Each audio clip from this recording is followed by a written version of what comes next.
तर बाबांनो सातारात होतो बघा, आपली राजधानी सातारा. तिथं पप्प्याने तिथं आम्ही जरा कामातून बाहेर गेलतो.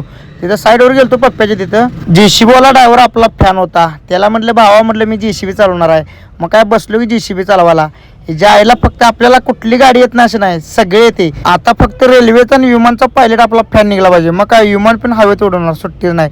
मग काय आम्ही जरा बाहेर चाललेलो बघा, लेवल लावायला नियोजन लावलेलं मस्तपैकी. बाहेर एका ठिकाणी चाललेलो सगळेजण.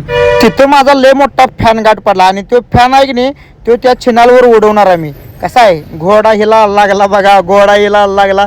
रांडचा मला बघूनच पळून गेला. मग काय नियोजन लावलेलं बघा, मस्त पप्प्यानं खांब्या बिंब्या सगळं आणलेलं, एक नंबर टॉपचा असं.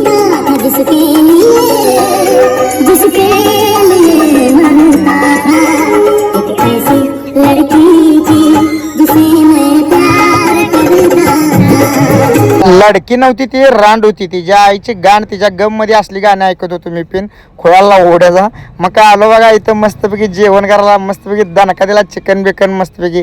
तिथनं रात्री आपण जरा कटिंग दाढी तीन करायला इकडे रामनगरमध्ये आलतो.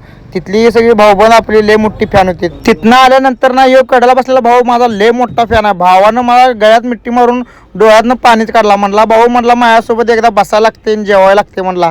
भावाचा शब्द नको नको म्हणताना तरी बळजबरीनं भाऊ घेऊन आलता. तर भावानं कसा वाटला ब्लॉग, लाईक करा, शेअर करा, कमेंट करा, फॉलो